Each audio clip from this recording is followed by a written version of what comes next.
Welcome to Beyond the Page, the official podcast of Choice, the magazine of professional coaching, where we bring you amazing insights and in-depth features you just won't find anywhere else. I'm your host, Gary Schleifer, and I'm excited to expand your learning as we dive into this latest article, have a chat with this brilliant author who wrote it, and uncover the learnings that are transforming the coaching world. When you get a chance, join our vibrant community of coaching professionals as we explore groundbreaking ideas, share expert tips and techniques, and make a real difference in our clients' lives, which is what we love to do. Remember, this is your go-to resource for all things coaching. But for now, let's dive in. In today's episode, I'm speaking with cognitive neuroscientist Dr. Irena O'Brien, who's the author of an article in our latest issue, The Power of Choice. Her article is entitled The Science of Choice: How Clients' Nervous System State Shapes Every Coaching Conversation. A bit about Irena: she's a cognitive neuroscientist and the founder of the Neuroscience School.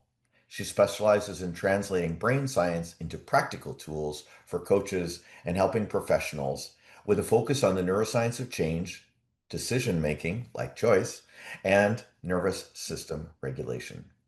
She is the host of the Neuroscience of Coaching podcast, ranked in the top 5% globally, where she interviews researchers and practitioners on the science behind effective coaching.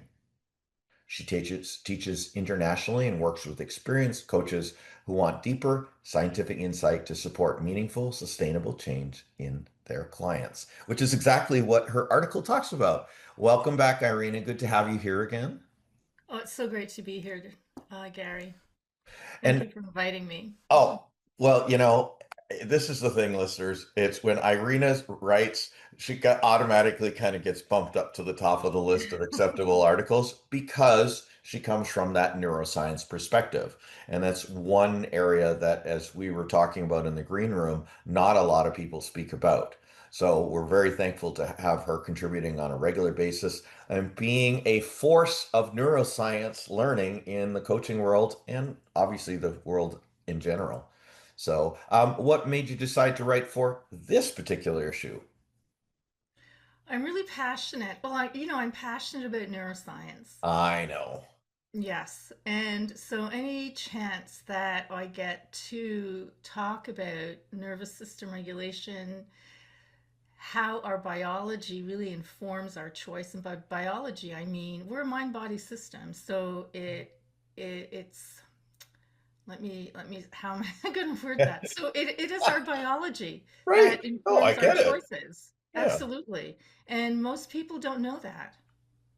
Yeah. Well, thank you for revealing that in the article and getting in depth with things like intentional change theory and what's really going on. Speaking of what's going on, you said that choice is shaped by the nervous system state, not just logic. What does that change about how we understand indecision? Let me start with the purpose of the brain. How does that sound? That sounds perfect. I Because love it. that frames the conversation. Thank you. Um, yeah. So most people think that the brain's main job is to help us think clearly and make good decisions and perform at a high level, right? But that's not the brain's primary job. The brain's first job is survival, and its second job is managing energy. And so Mm, that means your brain is constantly asking two questions, usually outside your awareness. Am I safe? And do I have enough energy and resources for what's coming next? mm, And to answer those questions quickly, the brain doesn't wait for life to happen and then responds, it predicts. It uses past experience to make the best guess about what is happening now, what is about to happen next, and what the body will need in order to handle it. So, in that sense, the brain is not like a camera recording reality, it's like a prediction engine trying to stay ahead of reality. wow. Yeah. So, indecision, in your article, you talk about the parasympathetic nervous system and the body. Can you just lighten us a little bit more about that? I know that's one of your favorite topics in some of your presentations and workshops.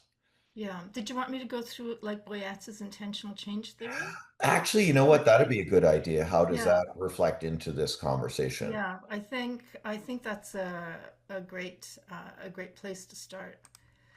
Um, so according to Boyatzis intentional change theory, and that is um, sorry, I kind of lost my train of thought here. Not to worry. According to his and it's all research based. He said that, or he's found in his research that we should start coaching conversations by helping the client identify with what he calls the ideal self. And the ideal self Mm, is who we want to become, so it reflects our values also, and an identity. And everyone has that. And even if you're not aware of it, you still have that. And when you identify with your ideal self, I'm going to call it the ideal self, but it's really bigger than that. It activates the positive emotional attractor. And the positive emotional attractor is a self sustaining series of positive emotions that keep coming up when you identify with that. It activates the parasympathetic nervous system. So that's the rest and relaxation response. And then also, it activates the default mode network. And that's the network for expansive thinking, imagination, creative thinking. So when you identify with identity first, right? Identity first, and start making decisions from that space, you have full access to your prefrontal cortex, and you can use all that creativity and imagination to start making your decisions. But if you start coaching conversations with, and most coaching conversations I think start this way, is what are we solving for today? So you're going straight mm. into the problem, Oh, wow, right? true. True, right? You're going straight into the problem. So that activates the negative emotional attractor, which is the opposite of the positive emotional attractor. It's a series, self sustaining series of negative emotions. It Mm. activates the sympathetic nervous system, which is our stress response. When we're in a stress response, we have reduced access to the prefrontal cortex. So shutdown mode. Uh, yeah, to a lesser or greater extent, depending Mhm. on how stressed you are. Right. And it also activates the task positive network, which is great for getting things done, which increases focus. But it shuts out the creative part of and the imagination part and the bigger picture thinking. It's very narrow thinking. So yes, both those things are important. But when you first activate the your identity and your ideal self, it also creates an energy that the task positive network then can use, right? Because the task positive network consumes energy, Mm. whereas the default mode network creates energy. Well, that makes sense. Yeah. Okay, but you left a question on the table, or Yes. for me anyway. Okay. How should you start a coaching conversation? You should start the coaching conversation on a positive note, right? And a good one way to start is what went well this Mm, week, rather than what didn't go well, right? Like what are we solving for? And right. start with identity. Like who do you want to become? Everyone Mm, has that, right? Because and why who do you want to become is because you're always striving to become something that's bigger than who you are now. mm. So Who are you striving to become, Irena? who am I striving to become? Yeah. Um, I absolutely love the work I do. So I'm striving to, and another thing that's really important to me is treating people fairly and with respect. Mm, And as far as the neuroscience part goes, it's about getting this word out there so that more people can use it to help change their lives. And I teach coaches and helping professionals so that they can take this knowledge and use it in coaching their clients, so that the clients can start living the kind of lives that they want. mm. Yeah. Don't we all? And you are that person, Irina. You are there's when a group get together, it's a movement, but I don't know if an individual is, you are a movement. A force, that's what I would say. You are a force for good in the realm of neuroscience and all of the values that you hold dear. I count on you for that every time I talk to you and every time I meet you. So thank you for giving that example. Well, thank you, Gary. And the thing about neuroscience is people think it's just up there in the head, but not. But but it's not because there's so much learning from the neuroscience, and I make it practical. And that's one thing I really believe in, right? And I strive to do is to make it practical for people. Yeah, and that you Yeah. do. I've attended some of your workshops and very practical and fun too. So if anyone gets a chance to meet with Irina, please do so. And actually, we do regularly through choice because we just love her. So, and we love what she does. So there you go. Well, I Now, love you too, Gary, and you too. And we get to meet at these workshops too, so it's always a pleasure exactly. to meet you. Yeah. Well, every time we get together, it's like, okay, when are we seeing each other again? When are we seeing Yeah. each other again? Yeah. There's our positive start to a conversation. Where am I going to see you again? That lights me up. Yeah. Goes with the positive versus the negative. So, staying on that theme of positive versus negative, how can someone tell whether a choice is coming from fear, habit, values, or identity? Your sorry, my yeah. So your body will know.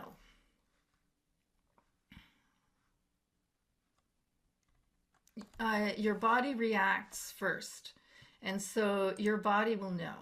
Hmm. There's kind of what I call kind of like a hiccup, not a real hiccup, but that your body will know, right? Yeah. And so it really is about then evaluating it. Where is that coming from? There's something that has come up, and it's made you step back a bit, right? And you Mhm. start asking questions like where is that coming from? Is it coming from fear? Oh, so the first thing I think, another thing that I did mention it though about the predictive brain, Right. right?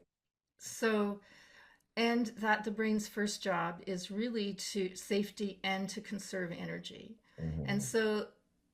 so when that feeling comes up, that glitch comes up, that's sent to the brain, and the brain decides what it means, and it uses past experience to decide what it means. Mm. And so your past experience could be that in that situation, it produced fear before, and so because the brain, one of the brain's purposes is to conserve energy, it's going to predict, okay, we're going to predict fear again because that conserves energy. It's quick and easy to predict the fear again.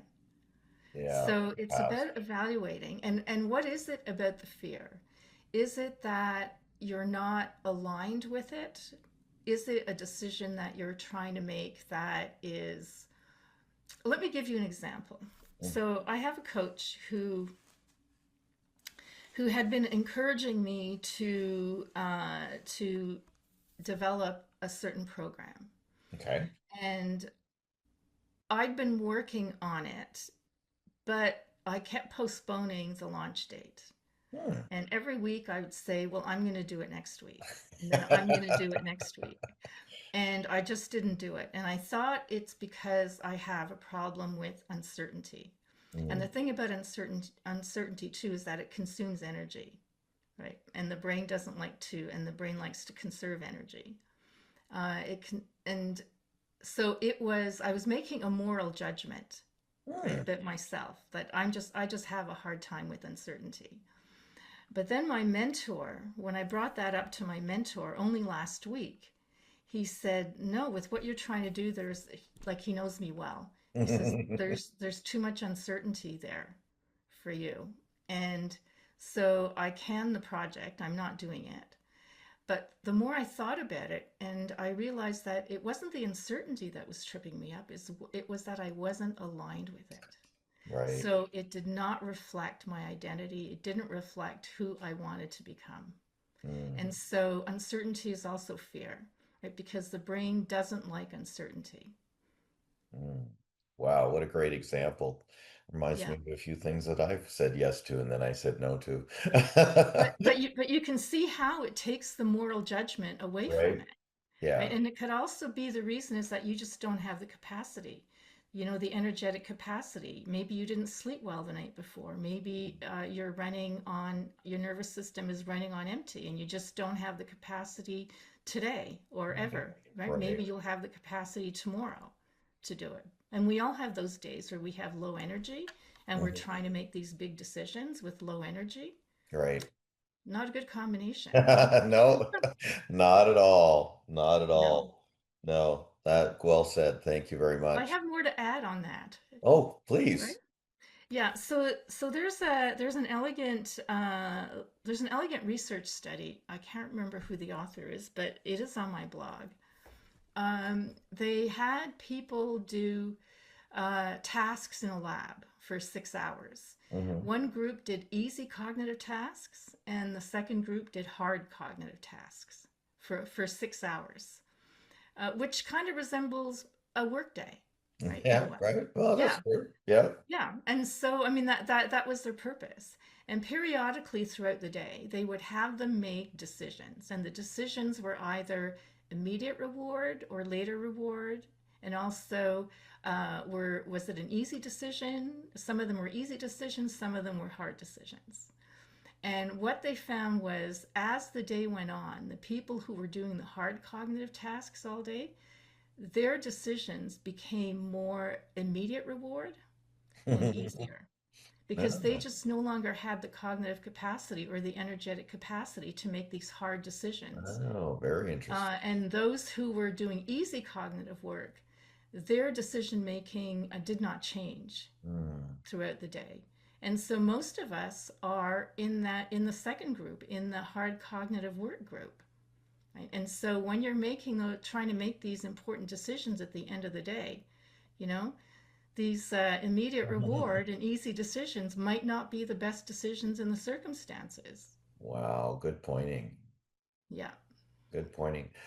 That's probably, well, not probably, supports some of the other authors in the issue that said that when leaders are struggling to make big decisions, stick to some smaller decisions that they can live with might go along exactly in hand with what you just said around that study.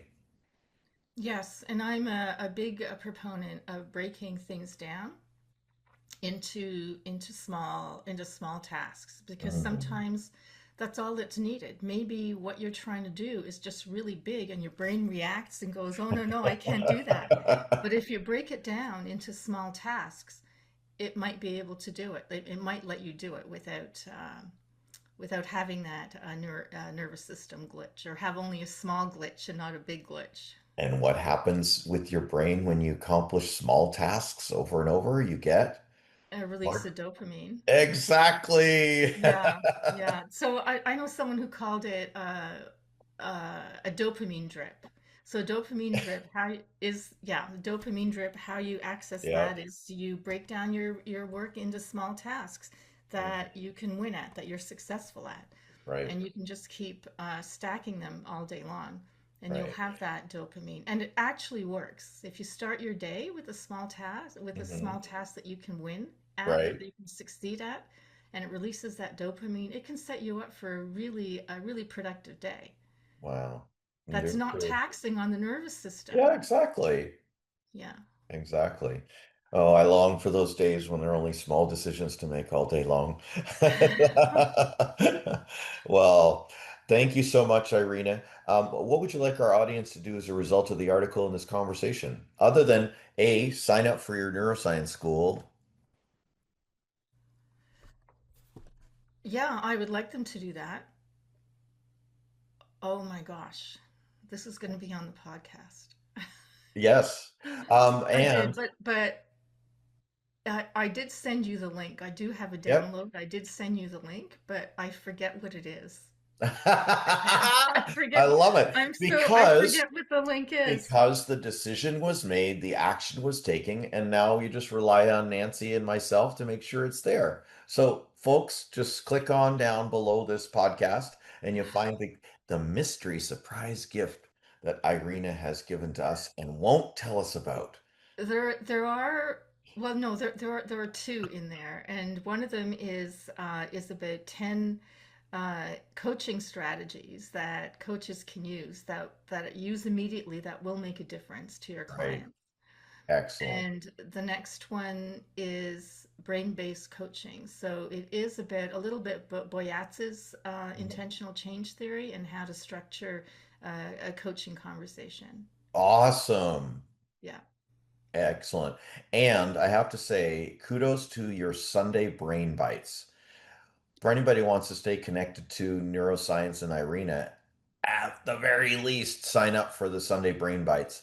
They are such cool snippets that relate to how the brain works and little studies and things like that that Irena accumulates during her week and ships us out to us every Sunday. I love reading those. And I love doing those, actually. I mean, I could make it even longer. I could put in 10 things in there Yeah, no, instead of no, five or six, six, six or but whatever is enough. yeah, That's enough. yeah. Yeah, It's hard to no, choose sometimes. yeah. Well, and then save it for next week. Next week, though, there's always new interesting stuff that shows up. Wow. That's how fast all that neuroscience, so we're learning more and more all the time, right? Yes, Yeah, yes. that's great. Irina, what's the best way for people to reach you? Neuroscienceschool.com. Perfect. There, yeah, and you already know if you download the little gifts that I told you about in the link that Gary will put in the show notes, then you'll get on my list also, and so you'll receive the Sunday Brain Bites, and then also every second week or so I send out a blog post. I write a Mhm. blog post, and so it's some new learning, some new study, or just a different way of looking at things. Awesome. And of course, updates on your latest podcast episodes. Yes, So yes, there's that too. So exactly. lots, very generous of you, Irina. Thank you very much. And thanks for being here too. Well, thank you, Gary, for inviting me. It's always such a pleasure to chat with you. And you too. And I can't wait to get together in person soon. Yep, hopefully. That's it for this episode of Beyond the Page. For more episodes, subscribe via your favorite podcast app. If you're not a subscriber to Choice Magazine and you're watching this video, you can sign up for your free digital issue by scanning the QR code in the top right corner of my screen. If you are in listen only mode and you are not driving and you're no longer running on the treadmill, go to choice-online.com and click the sign up now button. I'm Gary Schleifer. Enjoy the journey of mastery.